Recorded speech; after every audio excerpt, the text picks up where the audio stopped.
Menangani orang yang terlalu yes man, terlalu pak turut. Bagaimana nak menangani orang yang mudah jadi pak turut? Ya, okey, beres, jangan takut. Ya, boleh, tapi tak boleh. Tapi tak buat. Ini dia. Dan sebenarnya orang yang kita sebut sebagai pak turut ataupun yes man ni banyak terdapat dalam masyarakat kita, ya. Kat rumah kadang isteri bertindak sebagai yes person, yes man kepada suaminya, suami yes man kepada isterinya, anak-anak yes man kepada mak bapaknya, ya. Kadang ada kes yang saya pernah jumpa, ya. Kadang ya, suami komplain, ni apa ni, macam mana ni seluar saya tak gosok ni. Jangan takut, nanti saya buat. Tapi tak buat-buat, isteri tak buat. Suami cari dia punya tenis racket, ya, tak jumpa. Jangan takutlah abang, pergilah relax lah, nanti saya cari. Suami tunggu sejam, 2 jam, sehari, 2 hari, seminggu, tak juga cari. Ini dia. Ini contoh-contoh, ya. Kadang-kadang, ya, orang yang jadi yes man tapi tak buat. Ya, okey, tapi dia tak buat sebab terlampau banyak beban dalam kepala. Now, sebelum kita nak terangkan bagaimana nak menangani, ya, masalah orang yang jadi pak turut, selalu cakap ya tanpa banyak membangkang ataupun banyak soal jawab, kita cari apakah punca-punca masalah. Dah tahu punca masalah, insya-Allah mudah kita nak cari jalan penyelesaian ataupun bagaimana nak mengurus orang yang seperti ini. Okey, ikut kajian saya, pemerhatian saya dan pengalaman saya, ialah berjumpa dengan ramai sangat orang sejak saya muda sampai ketua ni. Beberapa sebab yang menyebabkan orang jadi yes man ataupun pak turut ialah pertama, ya, mereka ni ingin diterima. Bukan nak kata popular, tidak, tapi mudah dapat kawan, nak diterima oleh kawan-kawan, nak diterima oleh keluarganya, nak diterima oleh suami atau isterinya, nak diterima oleh mak bapaknya, ya. Jadi untuk tidak menyakitkan hati orang, untuk tidak menyebabkan orang tension atau fed up, dia kata okey, yes, no problem, beres. Satu punca. Punca kedua ialah ada orang memang tak boleh hidup tanpa kawan. Jadi untuk dapat kawan, untuk dapat ramai kawan, dia kata ya. Kawan ajak ke sana, okey, jom. Orang ni, okey, beres. Awang kata lepak-lepak, jadi. Ini punca kedua. Ya. Punca ketiga, ya, orang yang yes man ni ialah dia memang tak kreatif. Dia sendiri tak boleh berfikir, tak kreatif langsung. Jadi dia menumpang, ya, pandangan, cadangan, idea orang lain. 3. Yang keempat, mungkin dia dididik oleh mak bapak yang terlampau garang, yang tak bagi peluang langsung dia menjawab atau memberi pandangan, ya, ataupun sentiasa menekan akan anak-anaknya. Ni mak bapak yang terlampau garang. Tolong ya mak bapak, kalau anda golongan yang terlampau garang, nanti anak-anak jadi orang yang pak turut, yang tak boleh langsung memberikan pandangan, idea atau tak ada prinsip diri. Ya, ataupun anak ini terdedah kepada guru-guru yang terlampau menekan, guru-guru yang terlampau garang, terutama di tadika, di nursery, di tadika dan mungkin di sekolah rendah.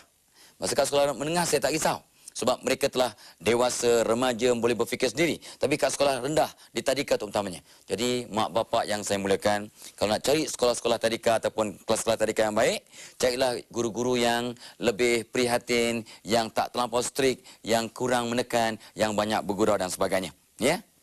Dan kesan akhirnya ini, sebelum sampai kesan juga, ya, kenapa lagi orang yang ada yang pak turut, mereka tak ada langsung, tak ada yang langsung kerjakan diri, ataupun memang ada orang tu kan jadi pak turut sebab dia memang terlampau baik. They just don't know how to say no. Memang tak tahu nak mengatakan tak boleh. Ya, minta tolong boleh, nak pinjam duit beres. Ya, balah dia tak ada duit tu. Ada orang dia tak ada duit, tapi sebab dia tak boleh kata no, ya, tak boleh nak kata minta maaf, saya tak ada duit. Ya, tak boleh. Ya, dia pun terus lari-lari keluar pinjam dia orang. Pinjam dia orang, bagi pinjam kat kawan yang nak pinjam. Ini berlaku. Jadi, adik-adik, anak-anak, tuan-puan yang saya mulakan, banyak lagi punca-punca yang mungkin tak tersenarai dalam apa yang saya sebut tadi, yang mungkin menyebabkan seseorang itu menjadi orang yang pak turut ataupun tak ada pendirian. Mudah kata yes, ya, okey, tak apalah, saya buat nanti. Ya. Jadi, apa kesannya pada orang yang jadi pak turut tu, dan tak tahu apakah kesan pada orang yang jadi mangsa. Ya, artinya isteri janji pada suami nak buat sesuatu benda tapi tak buat, apa kesan pada suami, apa kesan pada si isteri. Yang pertama, kesan orang pak turut ni, ya. Orang yang jadi pak turut ni mudah tension. Dia tension dalaman sebab dia selalu kata ya, boleh, beres, betul, okey, saya ikut. Akhirnya dia tension. Dia tension sangat sebab ada benda yang dia tak seronok, dia tak reda pun, dia terpaksa kata ya, okey, sebab dia nak menambat hati orang, ya, tidak nak kena marah, tidak nak orang kecil hati dan sebagainya. Satu. Keduanya, of course lah, bila kita dah tension, mudah kena penyakit. Muka kita pun berkerut selalu. Maklumlah tension kan, dalaman muka berkerut, takut-takut muka pun mudah hodoh, muka cepat tua. Nampak kesan yang kedua? Ya, kesan yang ketiga, kita tak ada masa lapang. Habis selalu Pak Tugut, yes man, ya je pada semua permintaan ataupun permohonan orang ataupun orang nak minta bantuan dan sebagainya, maka kita tak ada masa lapang. Nampak? Yang keempatnya penat, letih, ya, tak ada masa untuk rehat sendiri, ya. Yang kelimanya, kadang kita jadi tak amanah. Apa tidaknya? Janji kata boleh, ya, saya buat. Tapi sebab terlampau banyak kerja, terlampau banyak yang kita janji, sampai tak mampu, kita jadi orang yang berbohong, tak amanah. Nampak? Yang keenamnya, orang menyampah, orang benci kat kita, ya, dan kita pula terpaksa berbohong. Yang ketujuhnya, terpaksa berbohong. Ya? Tadi tak amanah tu hal, berbohong. Untuk tutup. Kenapa kamu kata boleh buat? Yalah aku tadi, mulalah. Ya, aku tadi tayar pancit lah, aku sakit perut. Padahal tak berlaku. Tapi sebab dia tak mampu nak buat, tapi dah mengaku boleh buat, maka dia terpaksa berbohong. Dan satu pembohongan kena ditutup dengan pembohongan yang seterusnya. Nampak tu? Jadilah dia antara kesan-kesan ataupun efek kepada orang yang sentiasa mengata yes, ya, ataupun orang yang pak turut. Kita akan sambung lagi. Ya, selamat berjumpa kembali. Terima kasih kerana masih menunggu. Kita masih bincang tentang bagaimana kita nak menangani orang yang jadi pak turut. Sama ada kita ni pak turut atau anak kita, staf kita, kaki tangan kita, kawan-kawan kita, orang yang pak turut, kita kena tolong mereka supaya jangan meneruskan perangai yang tidak positif ini. Ya, perangai yang kadang-kadang membahayakan orang yang punya diri dan membahayakan orang lain yang kadang-kadang meminta bantuan ataupun tanggungjawab, ya, kepada orang yang berkenaan. Baik. Jadi kita terus pergi kepada kaedah nak menangani orang yang jadi pak turut ataupun mudah mengatakan yes ni. Yes man, yes person ni lah. Kat Malaysia ni ramai ni, yes man ni. Ya. Tapi yang jelasnya, ikut pemerhatian saya, kalau orang ni terlampau yes man, terlampau pak turut, dia akan memusik orang. Dia akan dendam dalam hati. Dia akan memendam rasa. Dia akan fed up. Contohnya, kenapalah bos aku nasib bagi kerja kat aku je. Sikit-sikit aku. Masalahnya, bos bagi kerja kita, ya bos. Ya, yes, no problem. Saya buat, yes. Lama-lama bos. Orang lain ada yang kata, alah bos, banyak kerja lah bos, susah lah bos. Alah bos, saya anak kecil bos, alah bos. Jadi orang lain kadang memberi alasan ataupun menolak dengan berbagai-bagai alasan. Tidak jadi yes man. Tapi anda yang jenis yes man, okey bos, boleh bos. Boleh ke ni? Boleh bos. Beres bos. Kalau macam itu, kita sengsara. Kita akan memendam rasa dalam. Dan kita akan mengumpat mengata orang. Terutama orang yang memberikan kita tugas-tugas ataupun tanggungjawab yang kita tak mampu nak melakukannya, tetapi kita masih kata ya, lantaran kita jenis orang yang yes person atau yes man, pak turut. Kan nampak tu? Ya. Kita benci orang, of course kesannya lagi orang membenci kita sebab kita jadi orang yang tak boleh diharap, tidak boleh dipegang janjinya, tidak amanah, selalu berbohong. Sebab banyak tugasan yang diberikan pada kita tak selesaikan dalam masa yang ditentukan, deadline dah sampai, kerja tak beres sebab kita terlampau yes man ataupun terlampau mengiyakan apa yang orang minta tanpa fikir panjang sebab kita tak pandai mengatakan minta maaf saya tak mampu, minta maaf saya tak boleh. Please, I'm sorry, I cannot help you. Inilah masalahnya. Jadi, cara nak menanganinya satu. Semua ya, baik mak bapak yang terlibat, bos-bos yang terlibat, pemimpin, ya, kawan dengan kawan dan sebagainya. Langkah pertama, kita kena ubah sikap. Ubah sikap kita kalau nak bantu orang tu, ubah sikap kita. Itu prinsip yang saya selalu akan sebut dalam setiap episod bagaimana menangani orang yang bermasalah. Iaitu, kita kena ubah sikap kita. Kalau kita nak tukar orang, kita kena betulkan kita punya paradigma, betulkan kita punya mental set agar kita melihat positif orang yang bermasalah.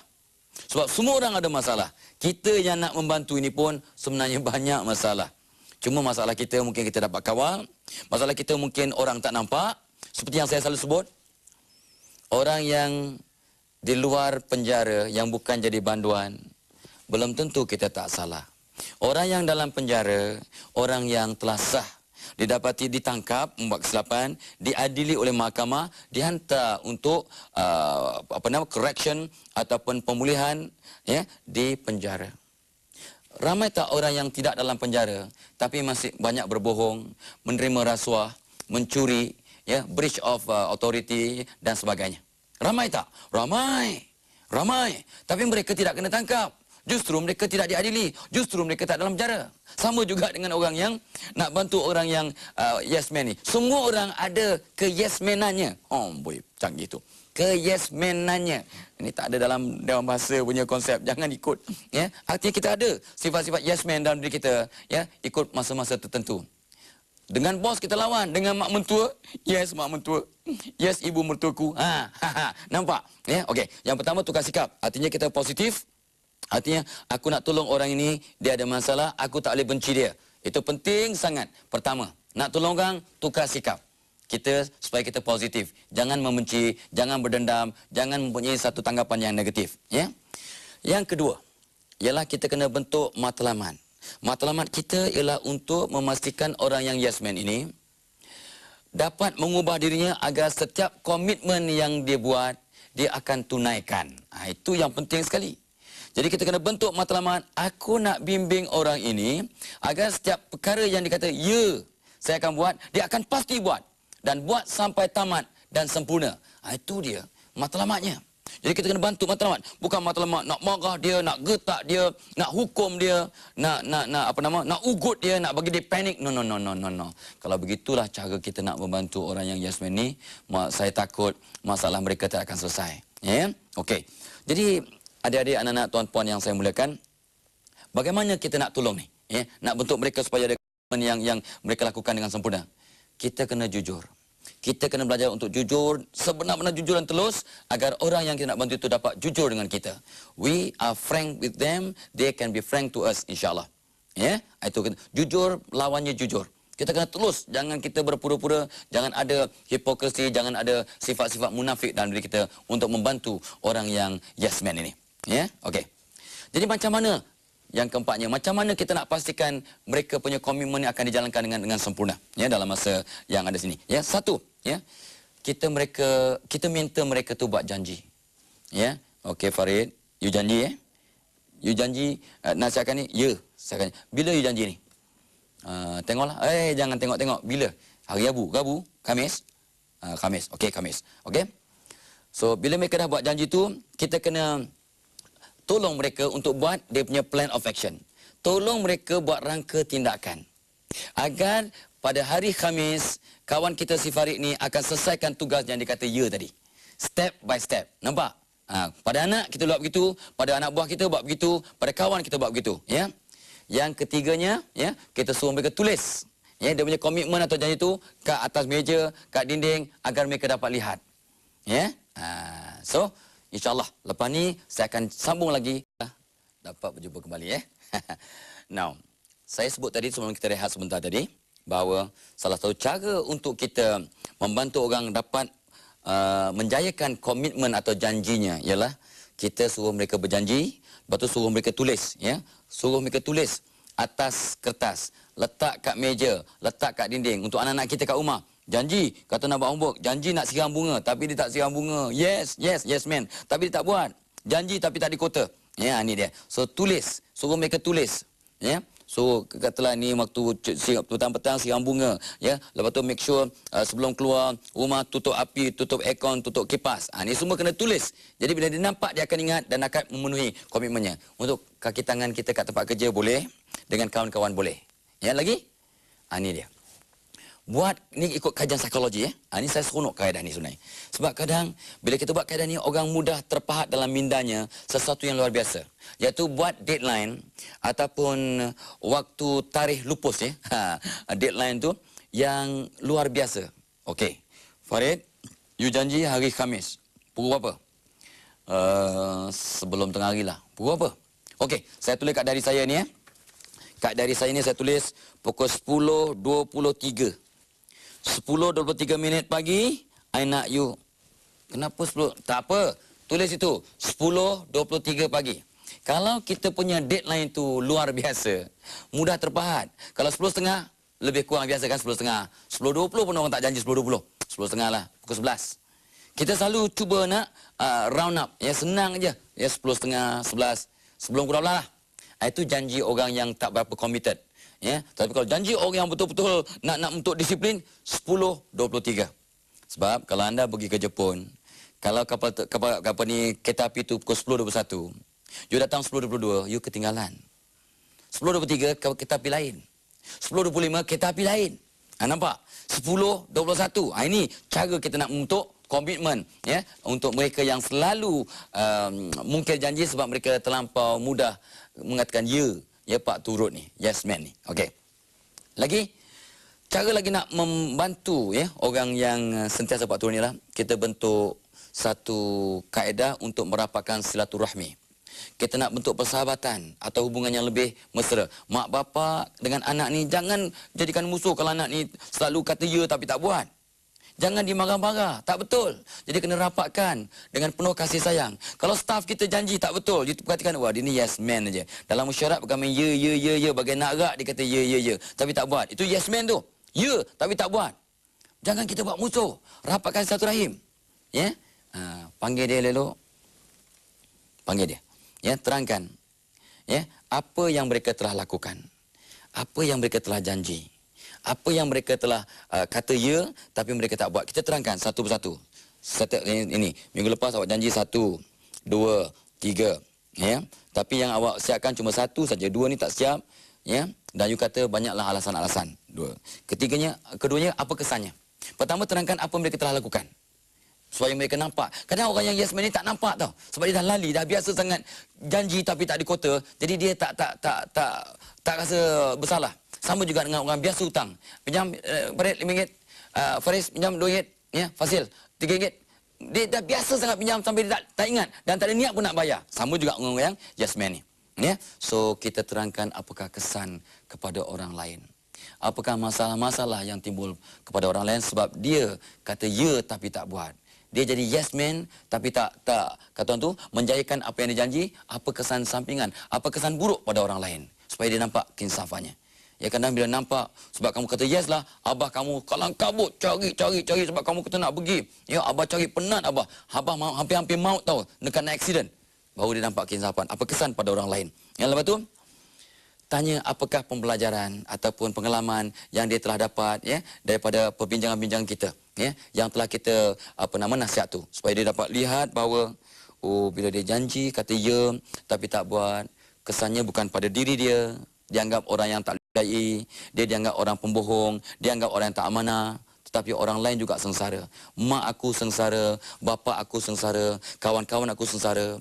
Aku kata aku nak datang. Aku janji aku nak datang. Aku kata boleh datang. No problem, beres. Tapi aku tak datang. Sampai kawan tak cukup geng untuk main basketball. Patut 5 orang.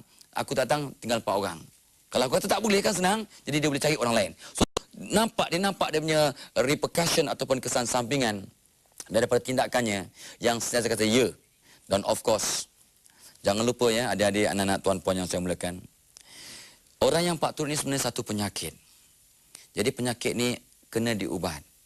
Dan salah satu ubat ialah dengan kita memberikan nasihat yang berterusan. Jangan cakap sekali, 2 kali, 3 kali. Ya. Mungkin beratus-ratus kali kita kena pesan.